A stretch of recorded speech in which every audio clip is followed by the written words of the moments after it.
வணக்கம் தோழிகளே. இந்த ஒரு வரி சொன்னால் அம்மன் அருள் உடனே வரும், குழந்தை பாக்கியத்திற்கான தடைகள் உடையும். இதை பற்றி தான் இன்றைக்கி சேனலில் பார்க்க போகிறோம். பொதுவாகவே செவ்வாய்க்கிழமைன்றது ரொம்ப ரொம்ப விசேஷமான நாள். முருகப்பெருமானுக்கு மட்டுமல்ல, அம்மனுக்கும் தான். இந்த செவ்வாய்க்கிழமையில் நீங்கள் என்ன செய்யுங்க, உங்களுடைய குழந்தை பேருக்காக இந்த ஒரு வரியை சொன்னீங்கன்னா, அதுவும் எத்தனை நாட்களுக்கு சொல்ல வேணுன்றதையும் நான் இந்த வீடியோவில் சொல்ல போகிறேன். சொன்னீங்கன்னா உங்களுடைய கர்ப்பத்திற்கு எந்தெந்த விஷயங்கள் தடையாக இருக்கோ அந்த தடைகள் அனைத்துமே உடையக்கூடிய ஒரு அற்புத நாளாக செவ்வாய்க்கிழமை இருந்துகிட்ருக்கும். அதுவும் இல்லாமல் செவ்வாய்க்கிழமையில் உங்களுக்கு பிடித்த உங்களுடைய இஷ்ட தெய்வமான எந்த அம்மனாவனா இருக்கலாம், ஓகேங்களா. செல்லியம்மன், அதுக்கப்புறம் சேனியம்மனாக இருக்கலாம், அதுக்கப்புறம் மங்காள பரமேஸ்வரி அம்மனாக இருக்கலாம், இல்லை ஆதிபராசக்தி அம்மனாக இருக்கலாம், இல்லை கர்ப்பரக்ஷாம்பிகை அம்மனாக இருக்கலாம். எந்த ஒரு அம்மனாக இருந்தாலுமே உங்களுக்கு யார் பிடிக்குமோ அந்த அம்மனுடைய பேரை சொல்லி உங்களுடைய குழந்தை பேர் கிடைக்கணும், அதற்கான தடைகள் அனைத்துமே உடைய வேண்டும் சொல்லிட்டு இந்த மந்திர வரியும் சேர்த்து சொல்லிட்டு நீங்கள் உங்களுடைய குழந்தை பேருக்காக வேண்டிக்கலாம். இந்த மந்திர வரியை அம்மனிடம் சொல்லி வேண்டும் பெண்களுக்கு சீக்கிரத்தில், வெகு சீக்கிரத்திலே அவர்களுடைய கர்ப்பம் கிடைக்கிறதுக்கு என்னென்ன விஷயங்கள் தடையாக இருக்கோ அந்த தடைகள் அனைத்துமே உடைந்து போகும். அந்த வரி என்னன்றதை சொல்லிடுறேன். உங்களுக்கு எத்தனை நாள் சொல்லணும், அதுக்கப்புறம் எந்த முறையில் சொல்லணுன்றதையும் சொல்லிடுறேன்.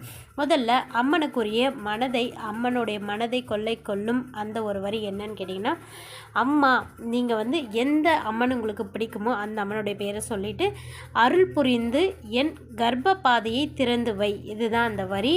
இப்போது செல்லியம்மன் பிடிக்கும் என்றால், செல்லியம்மன் தாயே அருள் புரிந்து என் கர்ப்ப பாதையை திறந்து வை அப்படின்ற இந்த ஒரு வரியை உங்களுடைய பிடித்த அந்த அம்மனுடைய பேரை சொல்லி, அந்த அம்மனுடைய நாமத்தை சொல்லி நீங்கள் என்ன பண்ணுங்கள், இந்த ஒரு வரியை சொல்லிவிட்டு அதை நீங்கள் பார்த்திங்கன்னா அந்த வரியை நீங்கள் சொல்லும் பொழுதே உங்களுடைய மனதார எவ்வளோக்கு எவ்வளோ நீங்கள் குழந்தை வரத்திற்காக நீங்கள் உருகி வேண்டி கேட்டுக்கிறீங்களோ அவ்வளோக்கு அவ்வளோ சீக்கிரத்தில் உங்களுடைய வாழ்க்கையில் மிகப்பெரிய மிராக்கள் நடக்கும். இந்த வரியை சொல்லிவிடுங்க. சொல்லிவிட்டு நீங்கள் என்ன பண்ணுங்க, உங்களுடைய வீட்லேயும் இந்த வரியை சொல்லலாம். இல்லை கோவிலுக்கு போகிறதா இருந்தீங்கன்னா, அந்த செவ்வாய்க்கிழமையில் போகிறதா இருந்தீங்கன்னா தாராளமாக நீங்கள் கோவில் போயிட்டு கூட இந்த வரியை சொல்லலாம். எத்தனை முறை சொல்லணும்னு கேட்டிங்கன்னா, அதுக்கும் ஒரு வழி இருந்துகிட்ருக்கு. 21 முறைகள் இந்த வரியை நீங்கள் சொல்லணும். உங்களுடைய குழந்தை பேருக்காக இருக்கக்கூடிய தடைகள் அனைத்துமே உடையணும்னு சொல்லிட்டு செவ்வாய்க்கிழமையில் சொல்லுங்கள். ஒரு செவ்வாய்க்கிழமை நீங்கள் செஞ்சீங்கன்னா கூட போதும், மிகப்பெரிய மிராக்கள் உங்களுடைய வாழ்க்கையில் நடக்கும். இதை நீங்கள் சொல்லும் பொழுதே நீங்கள் மனதார எவ்வளோக்கு எவ்வளோ உருகி அம்மனிடம் இந்த வரியை சொல்லிவிட்டு உங்களுடைய குழந்தை பேருக்காக வேண்டிக்கிறீங்களோ அவ்வளோ மாற்றங்கள், அவ்வளோ பெரிய மிராக்கள் உங்களுடைய வாழ்க்கையில் நடக்கும். சரி, இப்போ அந்த மந்திர வரி சொல்லியாச்சு. எத்தனை முறை சொல்லணுன்றதையும் சொல்லிட்டேன். எங்கே சொல்லணும்னு கேட்டிங்கன்னா, நீங்கள் செவ்வாய்க்கிழமையில் உங்களோட வீட்டின் அருகில் இருக்கக்கூடிய அம்மன் கோவிலுக்கு போகிறதா இருந்தீங்கன்னா நீங்கள் கோவில்லையும் இந்த வரியை சொல்லலாம். அப்படி இல்லை, வீட்டில் தாங்க இருப்பேன், வீட்டில் அன்றைக்கி போக முடியாத சூழ்நிலை, வீட்டில் தான் நான் பூஜை பண்ணுவேன் அப்படின்னீங்கன்னா நீங்கள் வீட்லேயும் இந்த வரிகளை சொல்லலாம். அப்படியும் இல்லை, நான் பூஜைலாம் எதுவும் பண்ண மாட்டேங்க, கோவிலுக்கும் போக மாட்டேன், நான் இந்த வரி எப்படி சொல்கிறதுன்னு கேட்டிங்கன்னா, காலையில் எழுந்ததுமே குளிச்சு முடிச்சுட்டு நீங்கள் என்ன பண்ணுங்கள், நீங்கள் இருக்கக்கூடிய, அதாவது உங்களோட வீட்டில் பார்த்தீங்கன்னா கிழக்கு பார்த்து உங்களுடைய அம்மன், எந்த அம்மன் பிடிக்குமோ அந்த அம்மனுடைய பேரை சொல்லிவிட்டு இந்த வரியை 21 முறை சொல்லிவிட்டு வழக்கமான உங்களுடைய வேலைகளை பார்க்கலாம். நீங்கள் பார்த்தீங்கன்னா விளக்கேற்ற வேண்டாம், பூஜை பண்ண வேண்டாம், எதுவுமே செய்ய வேண்டாம்.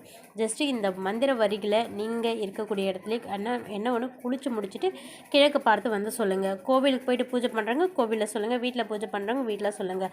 ஆனால் கட்டாயமாக ஒரு செவ்வாய்க்கிழமையாச்சு இந்த 21 முறை இந்த வரிகளை சொல்லி வேண்டிக்கிங்க. உங்களுடைய தடைகள் அனைத்துமே உடையும்.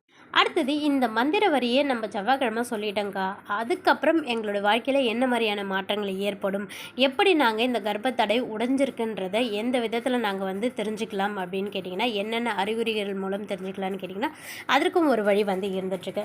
இப்போது இந்த வீடியோவை நீங்கள் பார்த்தீங்கன்னா மேபி நாளைக்கோ இல்லை நாளன்னைக்கோ பார்த்துட்டு செவ்வாய்க்கிழமை காலையோ இல்லை மாலை நேரத்தில் இந்த வழிபாடை நீங்கள் செய்கிறீங்க.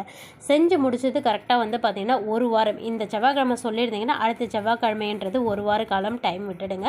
அதுக்கு அடுத்து வரக்கூடிய நாட்களில் உங்களுடைய வாழ்க்கையில் இந்தந்த விஷயங்கள் மாற்றம் என்னென்னா, உங்களுடைய ஜாதக ரீதியமும் உங்களுடைய குடும்ப சார்ந்த ஏதாச்சும் தோஷங்கள், ஏதாச்சும் தடைகள் இல்லை ஏதாச்சும் சாபங்கள் இருந்ததுனால தான் உங்களுக்கு கர்ப்பத்தடையே ஏற்பட்டுருக்கும்.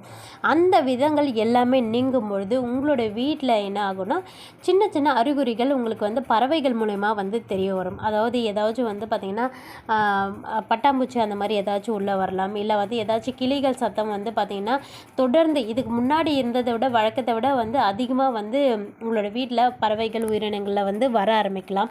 இது எல்லாமே எதற்குன்னு கேட்டிங்கன்னா, இப்போ ஒரு வீட்டில் சாபமோ தடையோ இருந்ததுன்னா அந்த வீட்டில் வந்து எதுவுமே வந்து வராது. எந்த ஒரு நல்ல சகுனமோ நல்ல விஷயங்களும் எதுவுமே வந்து ஏற்படாமல் இருந்துகிட்ருக்கோம்.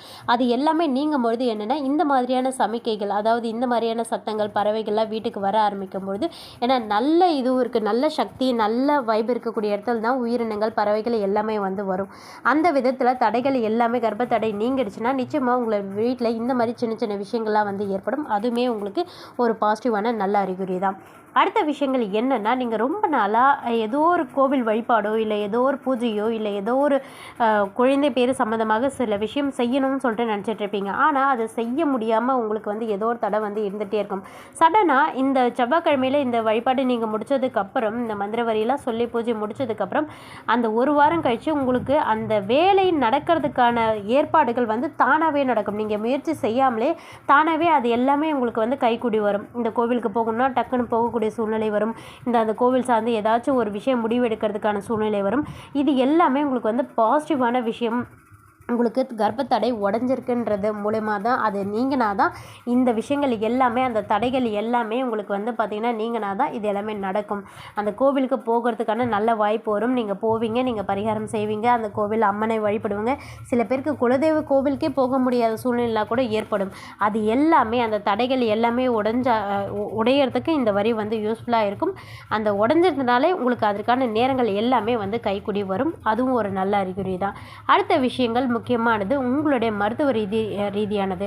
இப்போ நீங்கள் ஏதோ டெஸ்ட்டோ இல்லை ஏதோ ஒரு விஷயம் வந்து குழந்தை பேருக்காக பண்ணிகிட்ருக்கீங்க. இது வரைக்கும் அதில் பெரிய முன்னேற்றம் எதுவுமே தெரிஞ்சிருக்காது, எதுவுமே மாற்றம் இருந்திருக்காது. ஆனால் இது முடிஞ்சதுக்கப்புறம் அந்த விஷயத்தில் ரிப்போர்ட்லேயோ இல்லை ஏதோ ஒரு மிராக்கள் உங்களுக்கு வந்து மாற்றம் தெரிஞ்சதுன்னா அதுவுமே உங்களுக்கு கர்ப்பத்திற்கான ஆன்மீக ரீதியாக தடைகள் எல்லாமே நீங்கிருக்கு, எல்லாமே முடிஞ்சிருச்சு. அதனால தான் உங்களுக்கு அந்த விஷயங்கள் முடிஞ்சதுனால தான் உங்களுக்கு இந்த மாதிரியான நல்ல மாற்றங்கள் வந்து தெரிய ஆரம்பிக்கும். இது வரைக்கும் இல்லாதது இப்போ ஒரு புதுசான ஒரு மாற்றம் வந்து அந்த ரிப்போர்ட்ஸ்லேயே வந்து தெரிய ஆரம்பிக்கும். அதுவே மிகப்பெரிய மிராக்கிளாக தான் உங்களுக்கு வந்து அமையும்.